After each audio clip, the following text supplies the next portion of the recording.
Hello YouTube and welcome back to Let's Play Bloons Tower Defense 5 Steam. In this episode, I learned my lesson where before I started this recording, I was recording this episode, and I tried twice with two terrible strategies of ice and glue and subs and tack shooters, and it just didn't work, and I just kept dying very quickly.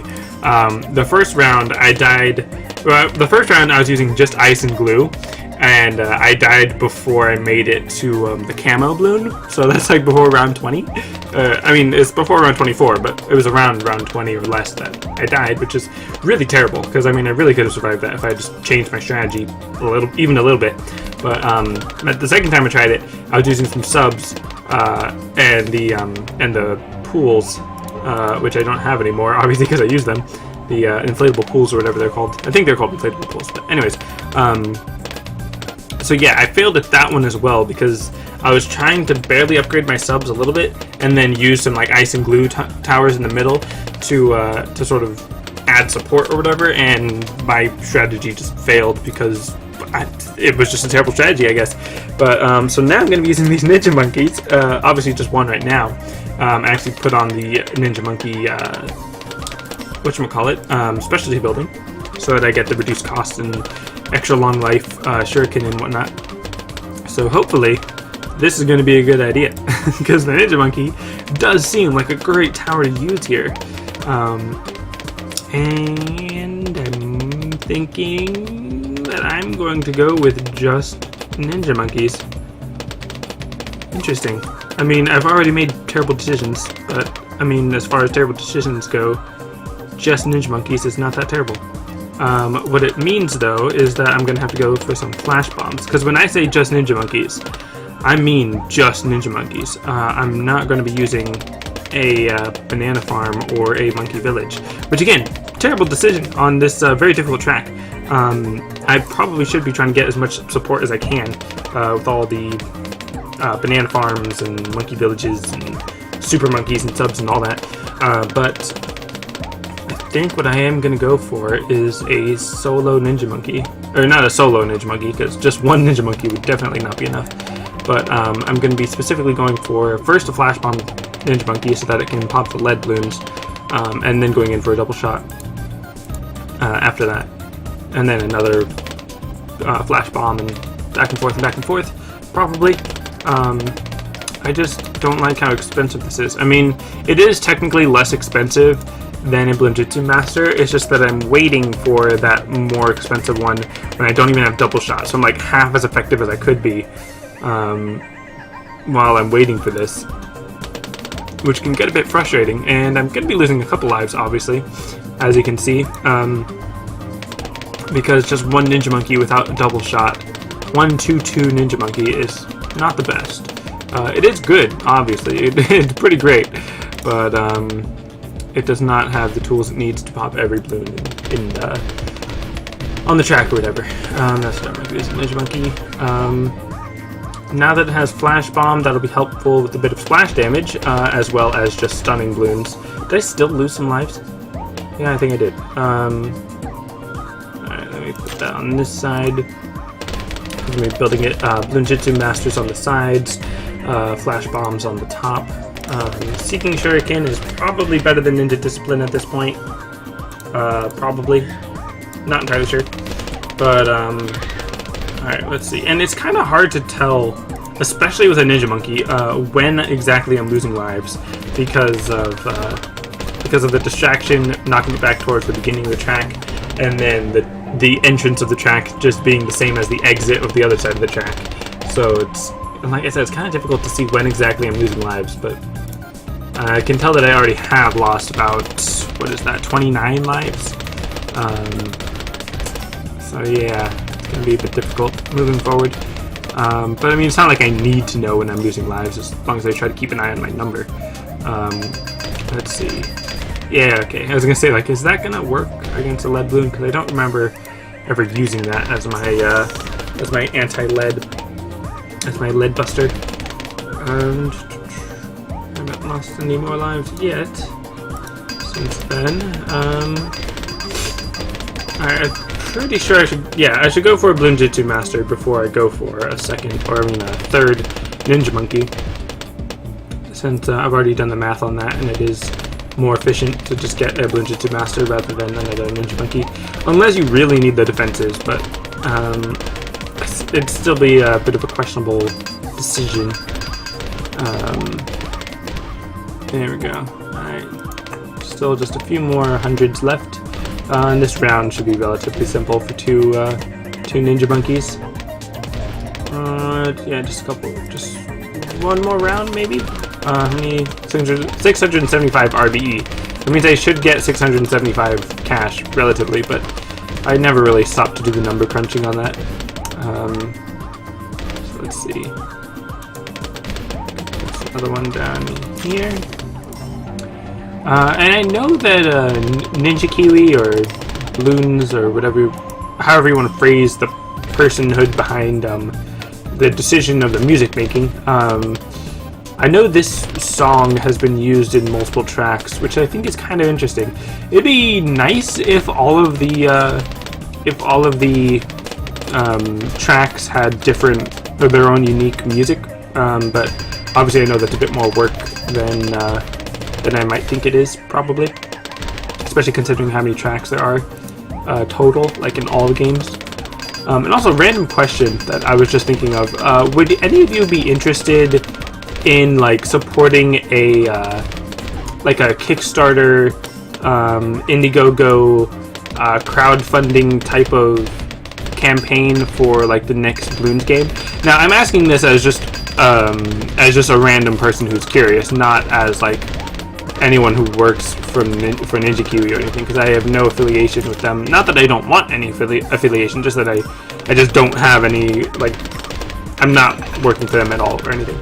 But I'm just curious if any of you would be interested in some sort of Kickstarter, Indiegogo type of crowdfunding campaign where you could get certain bonuses, maybe like 1 or 2 towers that are only for the people that supported them on the Kickstarter. And then like have the stretch goals be unique music on each track and stuff like that. I think that'd be interesting. I feel like Ninja Kiwi, or maybe not Ninja Kiwi specifically, but the Bloons games have the potential to do that well, in the sense that they have a lot of stuff that they could give away, I guess. I don't know. But yeah, I was thinking about that. Just because I've been thinking a little bit about Kickstarters and Indiegogo stuff recently and whatnot. But anyways, moving on. Again, just a little reminder, I do not work for Ninja Kiwi at all. I just really enjoy their Bloons games. And the SAS Zombie Assault thing, I mean, it was nice. It just wasn't really my type of game. I really haven't even thought about it very much at all ever since I finished that little Let's Play of it. It just really isn't my type of game. Again, it's not terrible. I mean, it's not like I didn't necessarily enjoy playing it at all or anything, but it's just not really what... ooh, that was really close. It's just not really the kind of game that I see myself playing a lot. But anyways, that was a really close call on that Moab. I'm definitely going to need to upgrade this a little bit before round 50. Still got 2 more rounds. I'm not sure if I'm going to be able to afford it, but even just getting double shot would probably be enough to make sure that I don't die against a Moab. But the next time that I encounter a Moab, it's going to be a little... Okay, that was definitely enough. The next time I encounter a Moab, it's going to be a little bit more difficult because there will be more Bloons around it. This right here. And I still haven't lost any lives since that 29. That brought me down to 121. Yeah, man. I know I have the sensitivity on my mouse pretty high, so that I can like barely move my... Oh no, I lost... As soon as I was mentioning not losing lives, I lost some lives. But I know I have the sensitivity pretty high on my mouse just because I enjoy having a high sensitivity mouse, so I can get the pointer or cursor all over the map or all over the screen without having to move my mouse very much. But occasionally, for those tiny, minute movements, it can be a little bit difficult to get it exactly specific enough. Okay, man. Okay, good. With all these, or now, like with each tower that I add, or with each ninja monkey that I add, it should be getting safer and safer to face the Moabs, but I still feel like they're a bit of a threat. I mean, obviously they're Moabs, so they're pretty much always a threat, relatively, no matter what defenses you have, but I don't know. I'm not 100% sure about this. Oh boy. But yeah, I mean, ultimately, due to the nature of the ninja monkeys, the only thing that would be a problem is if there was like 5 Moabs at once. But then the flash bombs would actually be helpful for that. Not quite as helpful as a Bloonjitsu Master, but it's still pretty helpful because the flash bomb has that splash damage. But then the Bloonjitsu Master in general, with multiple projectiles, is a little bit more effective against that. Because then it has multiple hits against the same target. Oh, great, 2 at once. That's always nice. Oh, but that wasn't that bad, actually. Yeah, so now I'm down to 74, not 64. So I'm not sure if building all of these so evenly is probably the best idea. Like maybe more Bloonjitsu Masters rather than Flash Bomb would have been more efficient. But I know that for like round 63, I'm going to want a lot of Flash Bomb for not just the stun, but the splash damage against the Scramaclumps. Although they are going to be coming in from 4 different directions, so that's going to be helpful in splitting them up so that it's not too clumped together. Alright. Okay, so now it's around 60. Let's see if they can take a BFB. It does move slower near the beginning, so that's helpful, but boy, dang it. Lost on round 60, which means I can't use ninja monkeys. Which means I'm just gonna have to do the thing.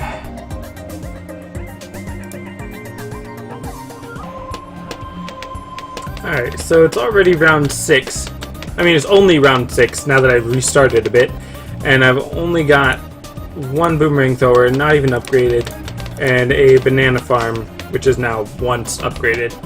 I am gonna go with the boomerang thrower because boomerang throwers are awesome, and I'm gonna upgrade that to multi-target. And I'm also gonna be really enjoying the healthy bananas of the banana farm, so that I can get the extra lives every time the round ends or whatever. It's gonna be very helpful. Very helpful indeed. So, I'm going to be going for a Bionic Boomer as soon as I can, because Bionic Boomers are awesome. And then, well, maybe not as soon as I can, because I do want a lot of money out of this banana farm. And right now the Boomerang Thrower is pretty decent at the firing rate and piercing power that it is. Obviously I'm going to be losing a few lives, but the banana farm is going to be helping with that, helping cover that cost. Probably getting another banana farm, another boomerang thrower would be a good idea to increase the attack rate, basically, and range in general. Yeah, I don't like that it does that. I don't know if that's a bug or a feature, but I'm only going to upgrade it into the multi-shot just to be sure that it has a decent amount of popping power. But having 2 should definitely be more helpful than obviously just having 1. There are some towers where having 2 isn't exactly useful, like having 2 ice towers or 2 glue gunners. Not exactly the best, but 2 boomerang throwers should be pretty good. Then I'm going to be getting Banana Republic. I do need to remember camo detection is lacking. I need to recognize round 23 and 22. I'm pretty sure it's just a bunch of black balloons and white balloons and pink balloons, but I want to be able to see round 24 coming a little bit better. I know round 28 is preceded by the long streams of the different colors, but I don't remember exactly what round 23 is. And obviously round 24 is not that terrible, it's just that 1 camo balloon that I can usually put a road spike down for. But it'd be nice to see that coming so that I can just put it down ahead of time, or just know to put it down ahead of time. And obviously you can just look at the round number in the corner, but I was thinking specifically for the times when I have a tower selected and it doesn't show me the round number, which it would be nice if they could show me the round number even when I'm not, even when I am looking at a tower or something like that. Alright, so I am losing more balloons. I mean lives. Missing the balloons or whatever. So there we go. Now that I have Bionic Boomer on one of them, that should be fine. That one Bionic Boomer should be... of course, I really... See, that's what I'm talking about. Wasn't paying attention. But, and also you might notice that I'm actually using my mouse instead of a monkey farmer. Or banana farmer. I don't always forget. What is it called?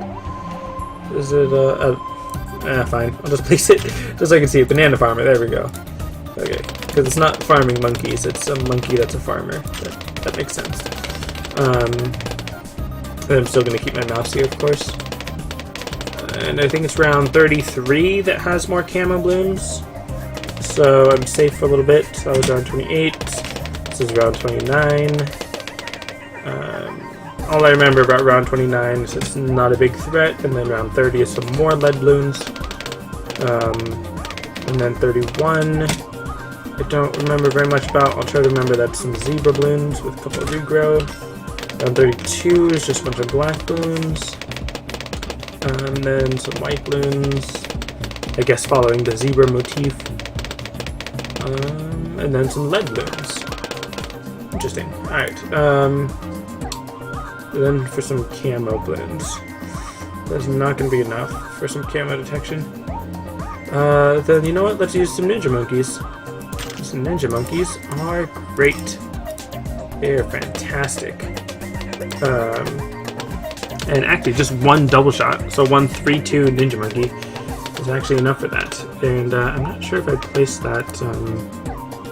Yeah, there we go. Alright, so I'm going to be getting 3 banana farms because banana farms are so useful, especially on this track, which is definitely a force to be reckoned with, as you may have seen.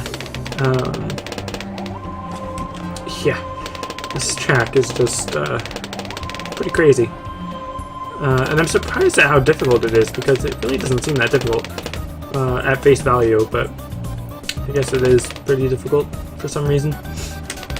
But anyways, let me actually start building these into the valuable bananas rather than just the normal bananas. It's going to take a little bit of time and money, obviously, like all things in life, basically. What round is this? 37? Might as well get Bloom Jitsu Master.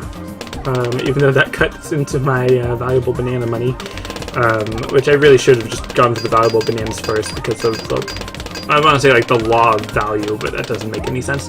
The law that says that it would have been better to do it the other way, because I know what I'm talking about. I know the logic behind my mistake,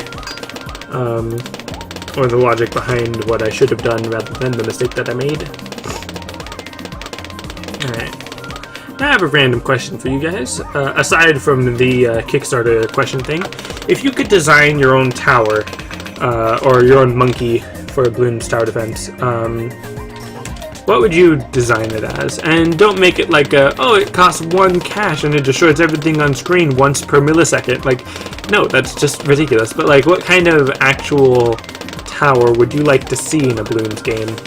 Like, what kind of attack pattern do you think is underrepresented, or do you think there should be another type of boat or a water tower or another flying type tower? Like, you know, what kind of things do you want out of a Bloons tower monkey thing?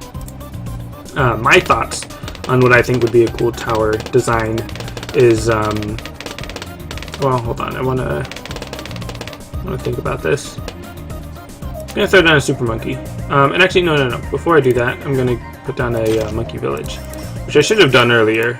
Which I should have done earlier with the whatchamacallit, with the banana farms, because that would have saved me a lot of money. But oh well, it's there now, so that's good. I kind of want to put down some high energy bacons as my defenses, but I'm gonna do that. I'm gonna need another banana farm because I need more money. Oh right, that was round 45, and now this should be good enough to defeat a Moab. just a single Moab. Yeah, that was a little tough though, so definitely going to want the high energy bacon soon. But that's 12,000. How much I'm making? That's, let's see, 13 times 60, that would be like, hold on, 13 times 60, that's 60 times 10, so it's 600 times 3, or 60 times 3 is 180, so that'd be like 780 per round, or per tower, so 780 times 4, that's like 28-ish. Oh look, I have enough money. I have enough money for the banana research facility. I don't have enough money for the high energy bacon. Then just to be safe, I'll throw down a super monkey over here. Give it some super range. Just as a little bit of extra support against the Moab. Because I know the last Moab I thought was a bit difficult. I'm going to throw down another super monkey on this side.